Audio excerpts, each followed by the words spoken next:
All right, another main things with Luke and Dan. Well, I don't know why I opened my computer. You always are the one who searches things. I Google stuff sometimes. And Yeah. I have the Bible. And speaking of opening computers, that's our topic for this morning. Online church. Is it good, bad, better, worse? What are your thoughts so far? I've been experiencing online church for a long time. Yeah, Living Faith is new. it's new for us. But you've not been an online worshiper. Yeah, for about 10 years, on and off. Like so, I mean, you'd watch I'm it on occasionally. vacation. Yeah. We'd watch it online, right? That's different, Otherwise- like an online member. Yeah, no, I'm never, no. But, no, the online church, I don't know, it's awesome. But I talk to a lot of people who can only come online. Very interesting conversations. Yeah. How they're doing their church now, especially our elderly population. So, without using names, No, I will not use names. what things are you seeing? What patterns are you seeing? Well, I would say a lot of these, these kind of hardcore rock star Christians are doing many churches. They're doing a lot of services. Yes.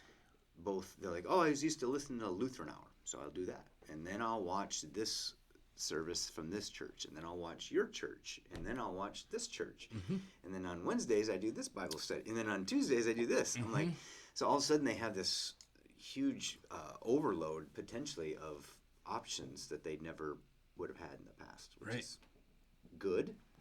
And plus, they're stuck at home, and they're like, I am struggling because I'm alone, and I need to hear the Word of God a lot. So they're doubling down on it. So that's very interesting. I've picked that up too. A lot of, and so I wonder if there aren't churches out there. I'll be honest, pastors out there who get nervous about that.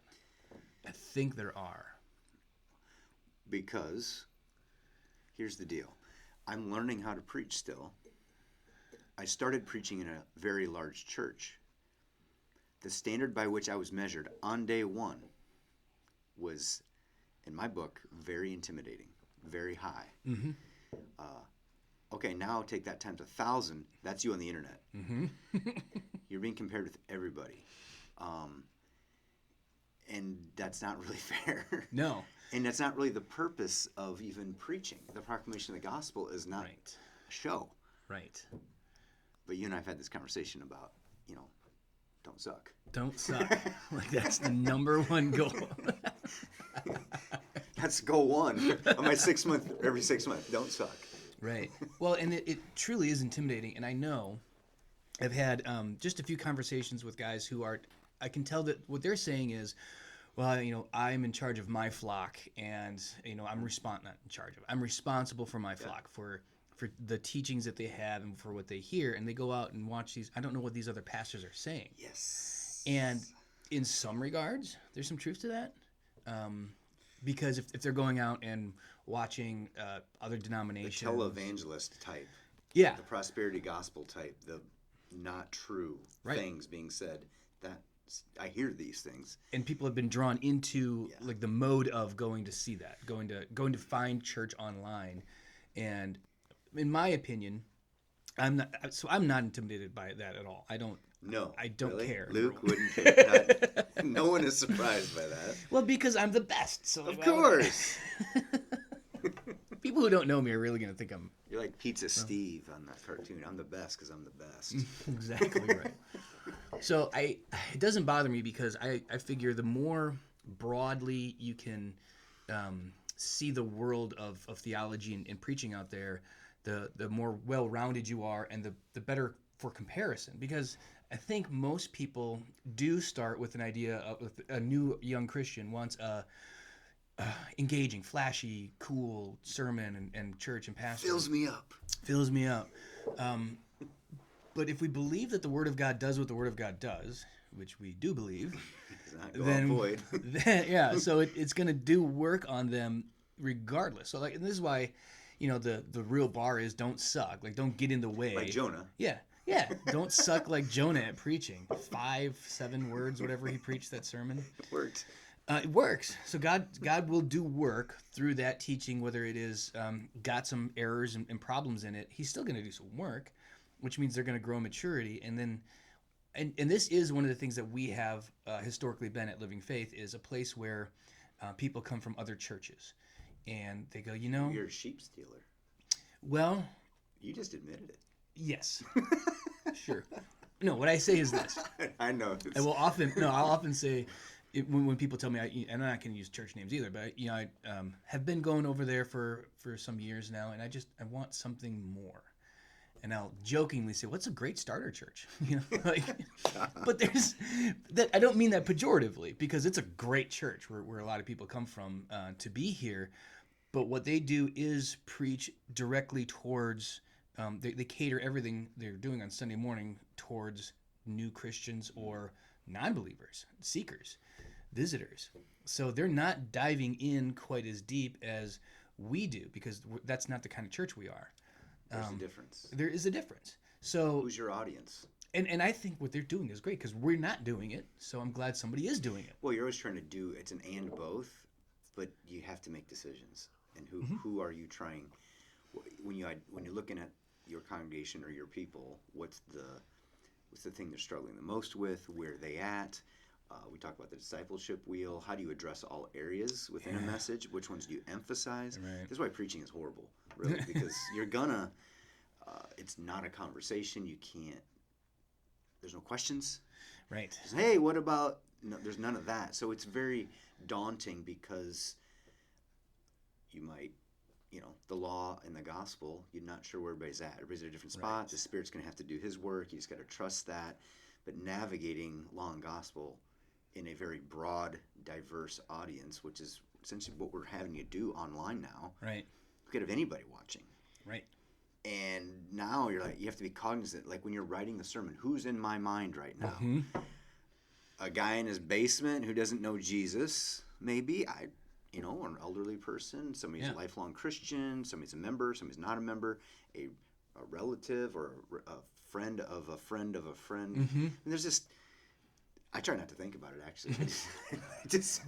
And here's what you do think about, and this is what has gotten even better. So I've developed over time the way I look at preaching and sermons is, in a series, if I'm thinking of 4 sermons or 2 series of 8 total sermons or 52 sermons, that's preaching. So the totality of what I try and cover doesn't have to happen in one 20 to 25 minute sermon. It has to happen over the span of these 10, 12, 15, whatever sermons. So if one is more law oriented, if I've got, in a sermon series, the first 2 have a sense of law to them, a little bit of heavy law, that's because of the gospel. Now the downside of that, the gospel is going to predominate more in the next 2. That's kind of a clunky way of, but I think everybody gets it. Like, I don't not do the gospel in every sermon. Yeah, it's always in there, but it's which side are you maybe leaning harder on, Mm-hmm. or what's the message intense, like what's your focus and function of the sermon? And for instance, I can try and craft a sermon that is more first use of the law this Sunday, next week second, and then third, and like I can build on stuff. And it used to be, really have to hope that somebody comes to all of the sermons to get the totality of preaching. But you think in terms of, they're out of town this weekend, but in the totality of a year, Now they get to go back and watch it. That's, I think, a benefit that we're seeing. Hey, remember last week when I talked about that? They're like, no. Yeah. Well, go watch. And somebody who's really interested, who catches a sermon, who's maybe not a member of a church or not a Christian, catches the 4th sermon in a series, might go, you know what? I want to figure out what he was talking about and go back to the first one and just easily rip through those sermons. Everybody laughed at that joke, but I don't know what that joke is about. Right. Exactly. Exactly. So I think it's actually this push towards everybody has to be online essentially for church is going to be pay huge dividends for God's kingdom, for Christendom in our country, for sure. I think it is. We're meeting people where they're at. Literally. Like in their living room. I know. It's awesome. It is really awesome. There's churches that have been doing this. Lifechurch.tv with Groeschel has been doing this for 15, 20 years. Mm-hmm. And almost, I know other churches have as well, but they did what they did for the internet. they built the church for Yeah. online. They built their app, Yeah. their Bible app for that. I mean, Exactly. they pushed forward. That's their vision, and their mission was this audience. Period. And it's huge. And I Grichelle's got some issues for sure, but whatever. Doctrinally, I mean, they give all their stuff We away say for that free. to everybody, Luke. We do. So it's, Literally, you've got your issues doctrinally. I do. Try not to say something heretical every week. Yeah, I'm working on your letter for the For GPC. yeah, for GBC, so I'll include that. He's got some issues doctrinally. Got some but- issues. They'll love to hear that at the seminary. When I read so when you apply to SMP, Mm-hmm. this is 2013, and I read that, I'm like, ugh, why'd they let me in? There's so many wrong things in there. That's why they get him here now. We got to fix this. But The online presence is going to be, what I'm hoping is that churches feel this benefit, and my thoughts and intentions for the upcoming years and stuff is not to go back, take steps backward, but to increase and figure out what else can we do that is internet focused and internet based. Because here's the next fun kind of category in this is what do we do with non-local geographically members? Because we're supposed to be incarnational. yeah, We're supposed to be like delivering the sacraments. yes, We're supposed to be in home groups. We're supposed to be not at a distance. The local congregation is still the way the church is supposed to go. it's the way we're designed. It is how It's like the humanity is family designed. is the design. Yeah. And the local church with people you're in relationship with incarnationally is the way it's supposed to go. Yeah, And now we're pushing. And I don't think so. Yes, there will be people who will just say, I don't ever want to go back to church. I get to go to church in my PJs. I hear that all the time. It does not bother me. I go to church in Should PJs. bother you a It's little. fine. Why? Because Oh, don't be a fuddy-duddy. Well, You're an old. let's put it this way. I love not having to put any effort into anything too. Really, But Dan. usually it's because I'm lazy or I'm sinful. So whenever I'm like, you know what?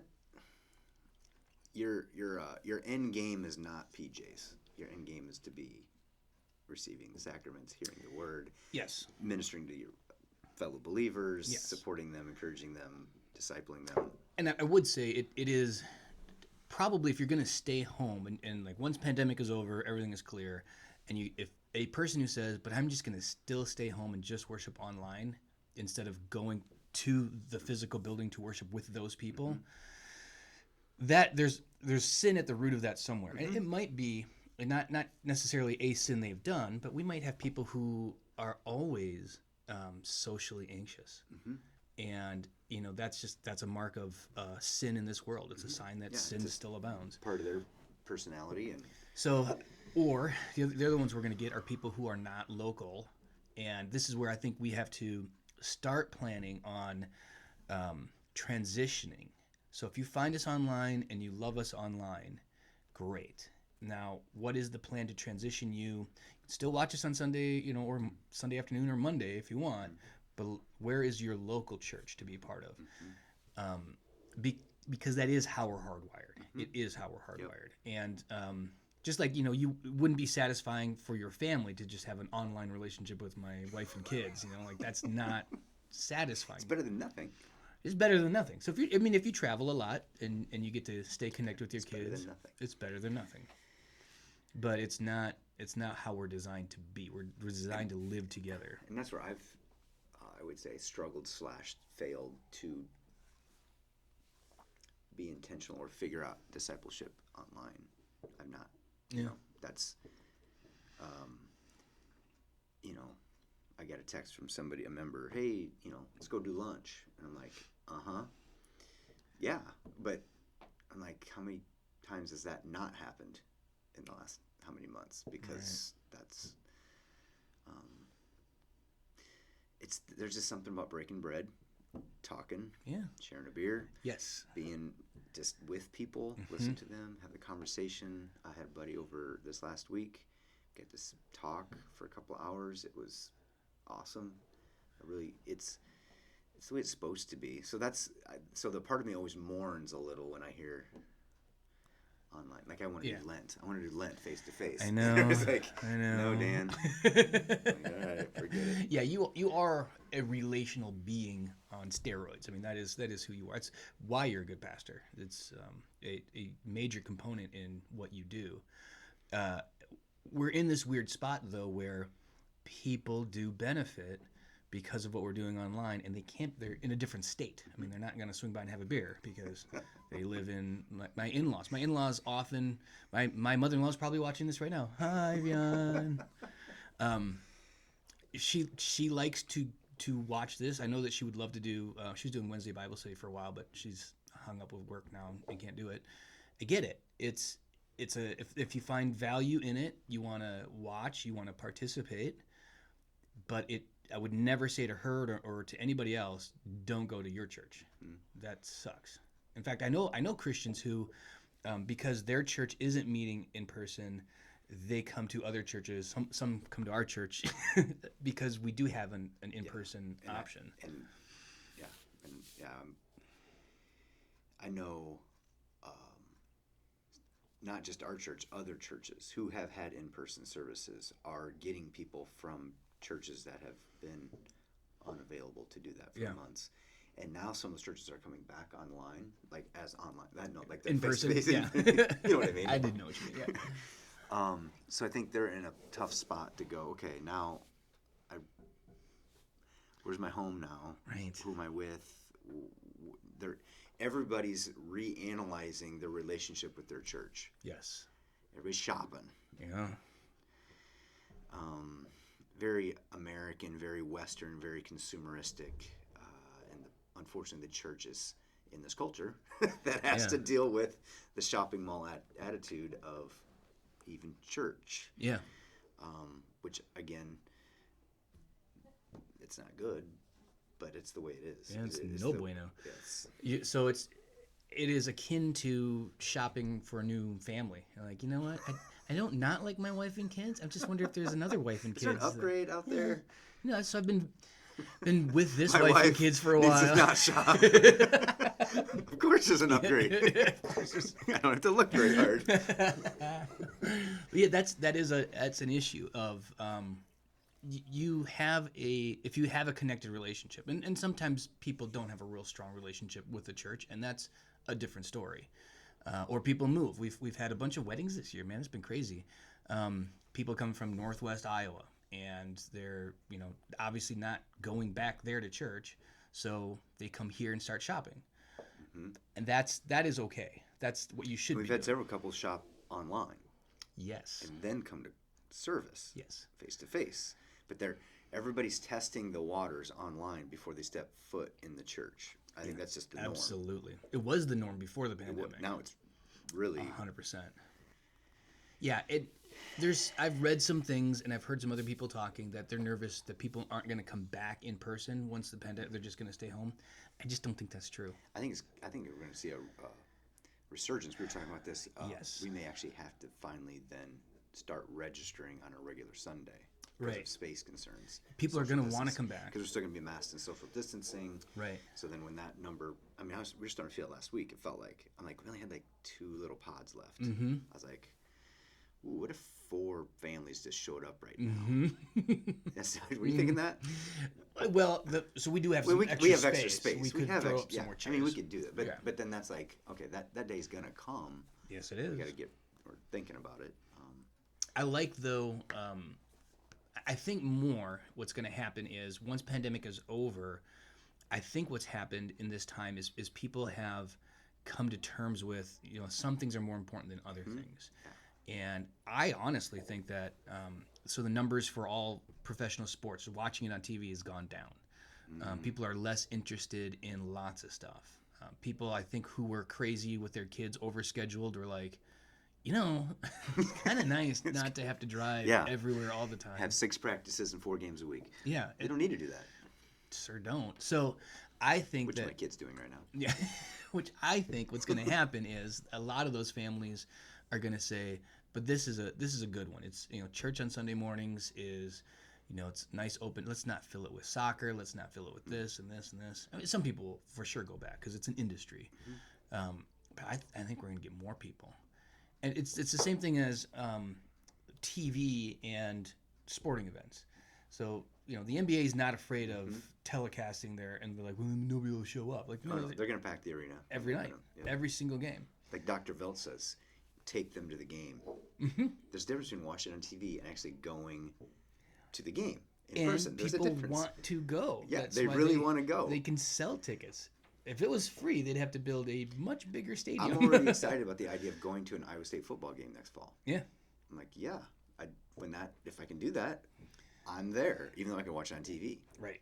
I want to experience it. Right. I want to, be part of the crowd and tailgate and all that good stuff. It's fun. So I think that's why I think we have to double down and do a better job online.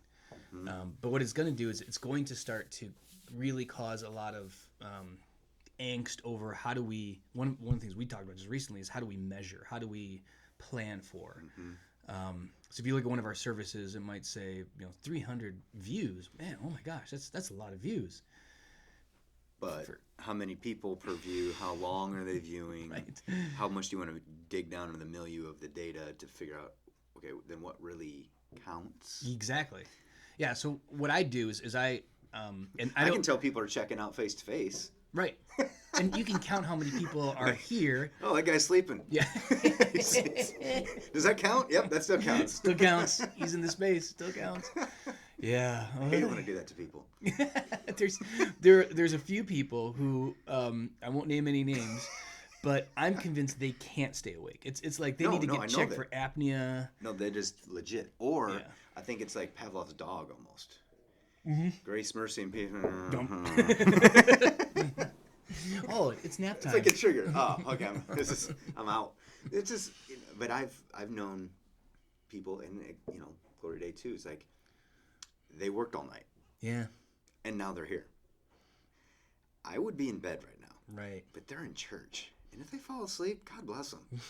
Because I came. Yeah, they're here. I would not have come. I'm like, if I'd already been awake for 15 hours, I'm not coming to church. Yeah. So the way I measure is I take the concurrent views when we premiere. So the concurrent views while it's going on Sunday morning, and then I multiply that because one person watching is probably at least two. Sometimes we have 4, 6 different people watching. So I multiply it by 3, which I feel is probably still conservative, but like.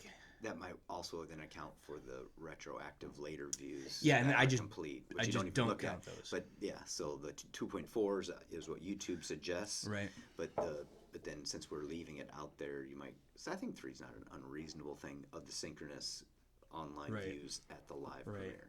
That's an interesting. Yep, and so like I said, I know a couple of people who. When my family does the online, we almost never do it at the moment. Right. We always give it a little bit of a delay. Right. Just because it seems to the buffer less. Buffer less, yeah. But that would still give us like a peak concurrence. Yeah, you're still on. Yeah. So the I know a handful of people who actually don't worship with us on Sunday morning because they're worshiping with some other church, either their home church or we're their home church, but the church that they want to catch this service and they don't leave theirs up on YouTube. Yes, that's interesting. It's a weird thing. Now the rules are different right now. Yeah. You can leave whole worship services on that because of COVID, but when that ends, it's probably just the sermon. Nope. After COVID, isn't it? CCLI changed their licensing. Oh. So, well, at least they extended it for another year. Sarah said something about it. I can't remember. It was I'm like, at some point, maybe they won't pull back on it. That'll be interesting. And I think another step that churches should take. I think many do, and I think we're going to have to consider being one of them. Is isolating out just the sermon in general. So people, because our time of worship with us is pretty low. I mean, everybody's. I think ours is around 20-ish minutes on average. Well, what is that? People just it comes up on their screen. They watch it for 3 seconds. Like, I don't want to watch this, and move somewhere else. Because that is what happens with like Facebook. If you have it posted on Facebook, if it goes past, if somebody's just scrolling and it goes past their feed, it counted as a view. So we don't put ours on Facebook, kind of for that reason. But if somebody's on YouTube and is just bouncing around and sees it for 3 seconds, it counts. So I think people are scrubbing through a lot just watching the sermon and then moving on. Yep. And So that's what we probably should just have that, separate it sermon, out. Just to separate that. Yeah. We should do that. But then how do you count that? So if somebody worshipped with us and someone said, I want to watch that sermon That again. isn't- Is that 2 people? 'Cause So it's you're not. Luke, you've told me this. You don't really care I don't. about numbers. I don't at all. It is only for the purposes of Counting. Yeah, exactly. Oh yeah, so the district and synod are always asking how many we have. I'm like, I don't know, some. Like, What's your membership? What's your baptized? It's like, what are you communing? So we got to keep the data at some level, but we kind of don't. I mean, we barely keep the data. Well, at they write all. it down in that little book, but then when are we writing down for the online? Right. I don't know. So the reason you track it is, at some point we have to have the data, look back and go, how many did we have at Easter last year? Do we need to add a service? Have we had more people in the space this year so that our Easter service, so there's useful reasons to count, but that's literally the only reason. But usually when people from the district ask, well, how many members do you have now? I go, I don't know. Like, I have no idea. Bunch. Yeah, kind of don't care. It's not really. Membership is a weird concept in general, and it's always bothered me. When I was in the church in Michigan, it was in a very hoity-toity, very wealthy neighborhood, and everything was exclusive. So I actually said the fastest way to grow this church would be to put a sign outside that said "members only." Maybe even charge for membership. Like Costco. Yeah, because people would be like, well, I should probably be a member there then. Like, I don't want to be one of the members. It's worth something now. Exactly. I honestly think that might have worked, to be honest. But like, what is membership? And I said, if somebody comes to me and is like, well, I'm not a member of your church, but would you pray for me? Yes. Or, would you visit me in the hospital? But now you're making me do new member classes. Yes. And I don't like calling them new member classes. I don't either, but I'm sorry. But it's so ingrained into the language and culture of church in America. Like, people ask every time, like the couples who got married, they're like, well, switch my membership over. Is there a class I need to take? I'm like, you're an LCMS Lutheran. You're switching, so no. You're still in the same team. You're still in the same team. I mean, you don't even change jerseys at all. Like, you're the same exact team. And I say, well, there's this thing you should do with your new spouse, especially if they're not Lutheran and they don't know what we're talking about. That's valuable. But no, you're just one of us now because you said so. Yeah. Then that's all I need from you. So when I'm doing my new member class, I'm trying to make it as this thing, trying to do it on Sunday mornings. So I'm reaching out to a bunch of people. So there's just 3 things I really, at those little group things, what is it to be Lutheran? What's that look like? Especially if they're non-Lutheran, how's that compare, right? So just kind of figure that all out, right? Yep. What are the 4 main parts, teachings, all that. Give them that Lutheranism 101 book. Help them see them. And so whatever that looks like based on the couple or person, that's more of then I'd rather do a follow-up with them more individually. Because those are lifelong Lutherans and right. Okay, that's not. But if they're coming over from the Catholic Church, Methodist, or non-denom, or just not a believer, they're So that I think that's more 101. But then I'd like to go with what's living faith. What are we about? What are we doing here? What's our vision, mission? And then lastly, where do they fit in? Right. Where could obviously living faith serve them, and vice versa? Where are they? How do we get them connected? How do we get them to know people? How do we get them in a home group? Right. And that's pretty much it.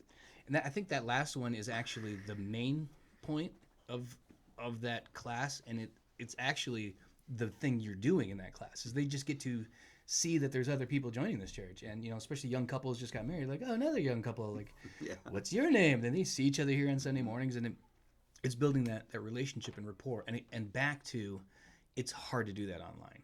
So I don't know if you're going to use Zoom or Google Meet or whatever. Right now, the couples I've been reaching out to are either coming to face-to-face service or whatever. So I think we're going to do it in this room right after I do liturgy, and you start to preach at the first service. Come in here, spend about 45, 50 minutes with them. Perfect. And then go to the second service. So that's the plan right now.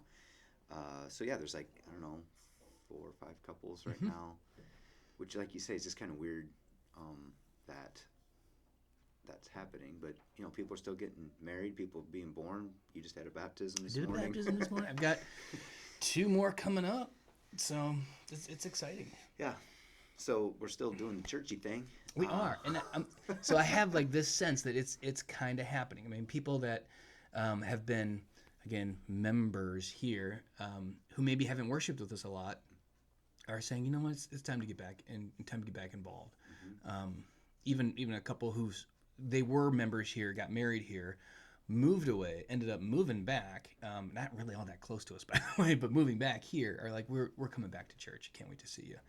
And have a baby in June or something like that. So it's just, I really do feel like this is causing us to end up more and more longing to be face to It made us face. realize how we took it for granted. Yeah. So now when we get it back, we're all like, okay, when I can go back, I'm gonna do X, Y, and Z Mm-hmm. because now I've missed it. Yes. And so, what does that look like? I couldn't, like, we're gonna have a service project with Agape, right? Well, if I couldn't do that maybe because of the pandemic for a year. Mm-hmm. But now I'm vaccinated. I feel like I'm safe. We're still going to social distance, all that stuff. But now that was something that was just a no for months. No, no, no, no, no, no. Now it's like, it's a yes. So I'm going to do that for sure because I can. Right. And it's a priority now. Yeah, and there's so many other things that you can't do. All of those things that used to get, well, I've got this and this that same day, so I can't go. A lot of those things aren't happening, so it works out. But I think that we have to be prepared for that influx of people coming back, and that's where we've spent so much time working on an online presence and how to do this well online that I think people are going to get lazy and just not anticipate. Oh, no, we got people back. We have to do in-person stuff. The way I look at it is, and I look at it this way, even when I'm designing online classes, you're creating a floor, not a ceiling. Mm-hmm. So the online platform becomes a basis. Like everybody, you need to at least have this going on. If you don't, you're in a bad way. Okay, great. You've got this online presence, you've got the resources, you've got this connectivity, you've got these abilities to do this now, which maybe our church and a lot of churches didn't have that before the pandemic, forced a lot of churches in this. But that's foundationally, that's part of the deal. Now, what's that look like from there? Right. It's not the end. It's actually the beginning or the basis, I would say, of how you design church. Right. That's the way I absolutely agree. And you can absolutely get what is like fundamentally required online. There's things you can't get baptized online. And that's a reality. No communion. No communion online. Yeah. I actually think you could do communion online. I know you think you could, but you're not. But I'm not. I'm being a nice boy. I like that I'm going to go give communion to somebody this morning. Yeah. It's wonderful. It is a good incarnational thing. It is, like you said, it's you're present with a person and the body and blood of Jesus present. All of this present stuff is very that's the kingdom. Therapeutic and spiritually therapeutic. Yeah, it is the kingdom. The kingdom is present with us. And that's the other thing. I think the online thing we have to rally against because there's some really bad theology out there. Like people who don't really believe in communion or baptism. Right. A lot of the Reformed churches would be like, we're just spiritually ascending to God and all this weird stuff. It's like, no, that's not the way the Bible talks, and that's not the way God works. He's flesh and blood. He's real. Always been a very present God. And so, but the online thing would cater to that false theology that we're going to slice people up into parts, their mind or virtual or and so I think for the LCMS churches in particular, or just churches that believe in real presence or all those things, I think it's important for us to just remind people that the kingdom is incarnational. Yeah, and that's an interesting just kind of side point is to say that that is one of our issues in our culture is we have lost the importance of being present places. In other cultures, they haven't. Other cultures will, of course, you go to if somebody dies, you go to the funeral. You don't have to like ask your boss. Like you tell your boss, my second cousin died, so I'm going to be gone now, and I'm going to this funeral. And the boss goes, well, of course you are, because that's what you do. We look at it as like, I'll send a card, or I'll say something on Facebook, and you're not present with people. I'm seeing it. There's fewer and fewer people at funerals, fewer and fewer people at weddings. People not in pandemics space. caused a lot of that, but It's been happening for a long time. But honestly, the pandemic's been used as a excuse. I've done it. I've done it. Do you want to? No, you kidding? COVID. I couldn't possibly. Well, the last few months I haven't really had that excuse. Right. But yeah, it's. But this is what God has always done: is be. That was the big deal. Was He was present with Adam and Eve, and then they were kicked out of, so not present in the garden anymore. That's our problem. And then when He manifests Himself, He does it in a way that is very present, not this weird Dude. Yeah. In a dude. But before the dude showed Before up, the dude, but he's still. the presence of God in the tabernacle and then the temple. That was a big thing. And then, Ezekiel like flips out about it. I mean, it's in his writing. He says he saw the presence of the Lord leave the temple. Like that was a huge deal. And to have the presence of God back in the temple. So here it's an interesting question. Like when does God return to the temple? Jesus, I think, is when He returns. Yeah, that's the beginning of the end. That's the kingdom come, and now His Spirit lives in you and me. So now we're the temple of the Holy Spirit. And to have a real presence of God in you, like that's a thing. That's not a nice saying or a cute metaphor. And that's what's so weird. Okay, so you've got God's Spirit doing His thing all the time, living incarnationally in us, but also using the Word, doing work, doing all these really kind of things we don't get, mysterious things. Right.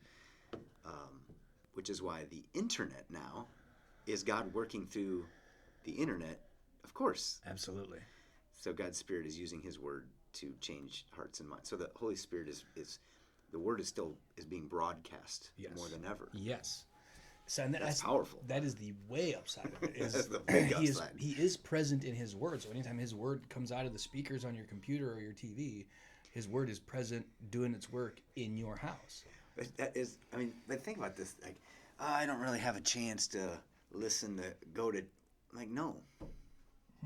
You're 2 clicks. You're 1 click away from 1 million gospel proclamations. Right. Yeah. The excuses are gone for sure. It's people get. Who's Jesus? I don't know. Right. Google Jesus. Who is Jesus? The problem is the Jesus that's being portrayed the true God. Right. And I just got my money on God. I do too. It seems to be working out just fine. Yeah. Like I'm doing confirmation through the internet. Just did it again. Was that yesterday? Yeah. Day before? Tuesday. That was last night. Is it? No, I'm talking about. With your Colorado.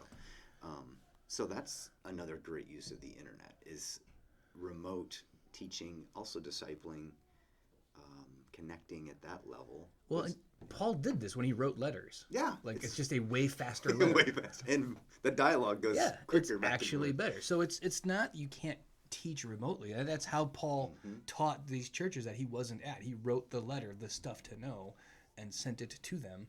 So they you would talked about know this it. for like all those young pastors in Africa.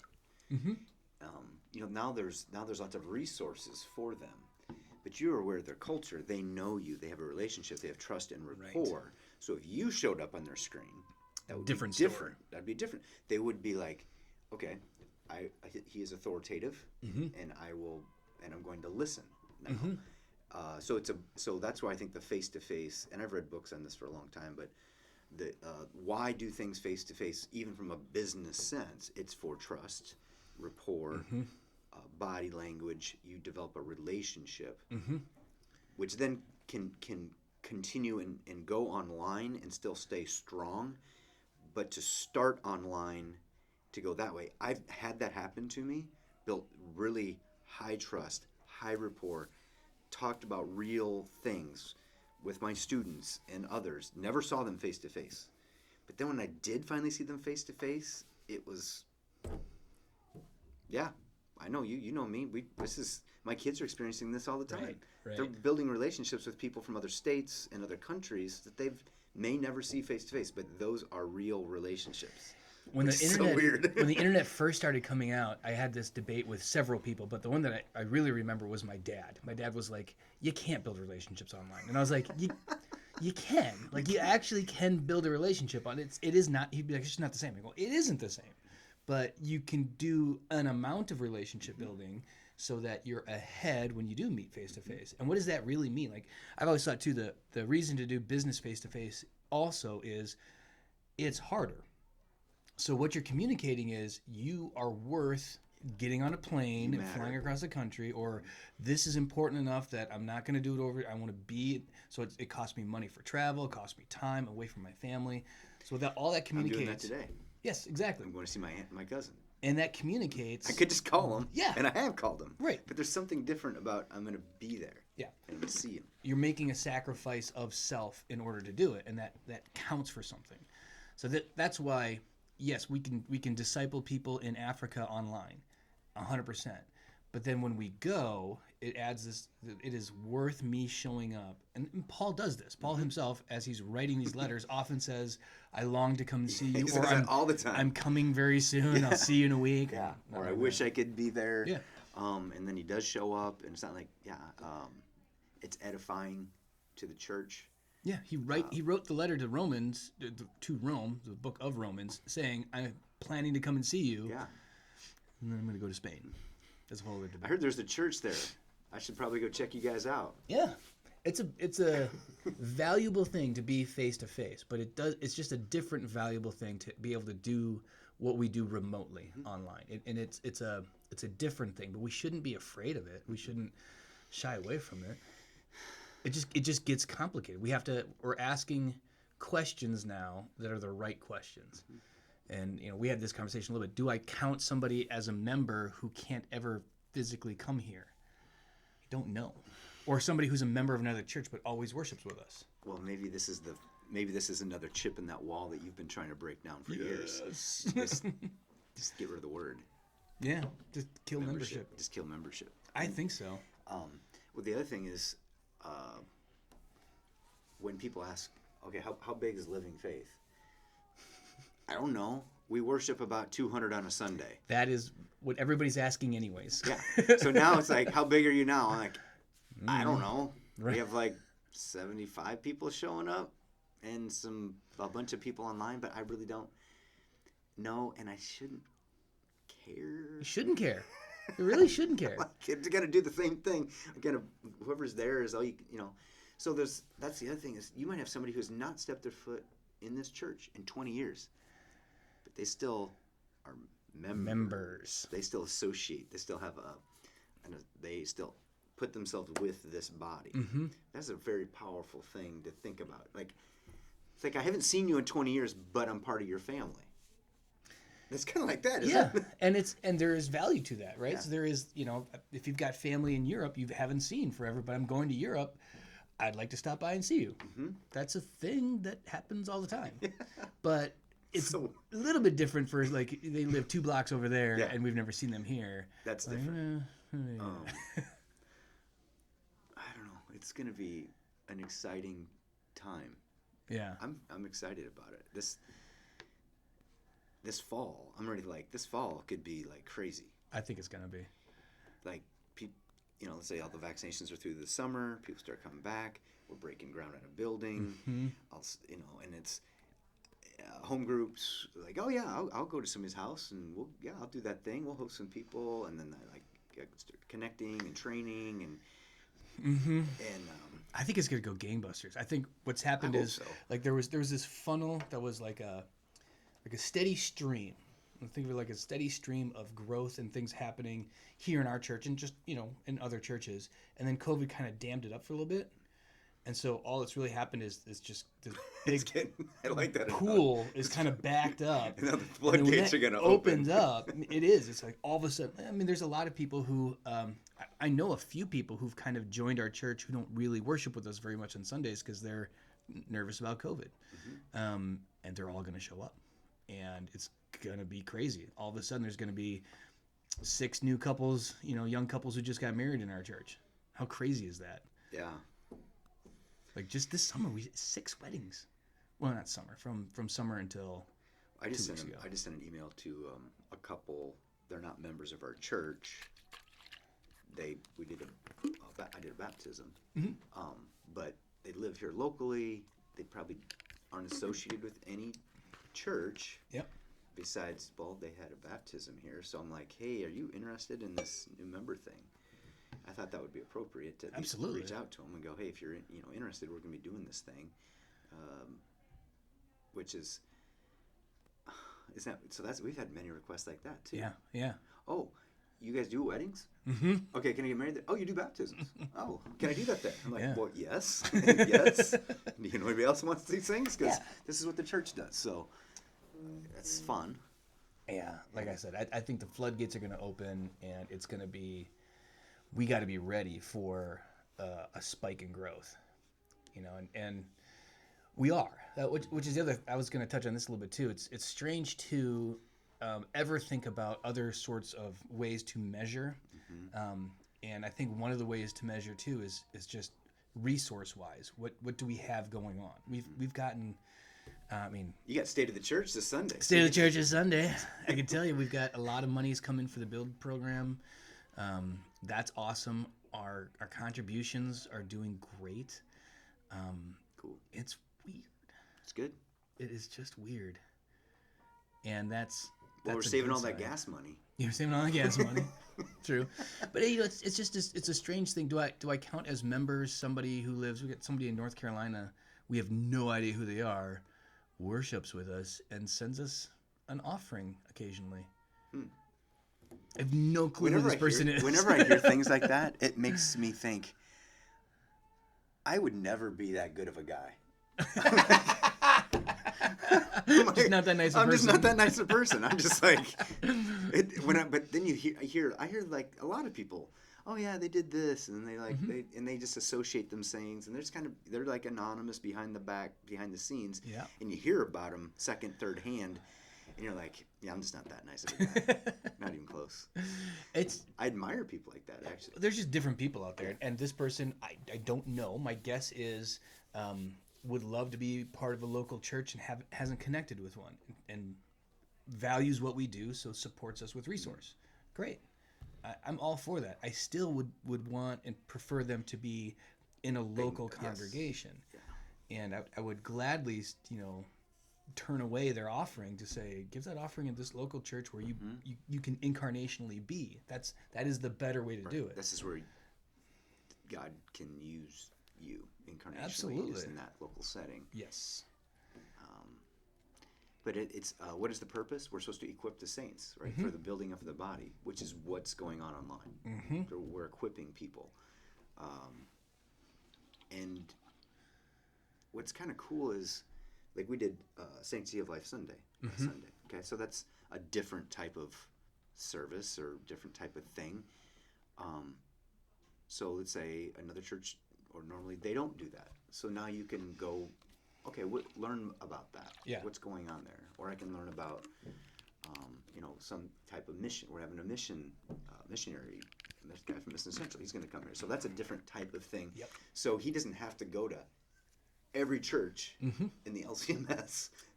And he could say, hey, I did a message at Living Faith. Here it is, if you're interested. Right. And so you can get, you can just scale all of these teachings and these doctrinal things and all. You're equipping more and more and more and more people to know what's going on. Exactly.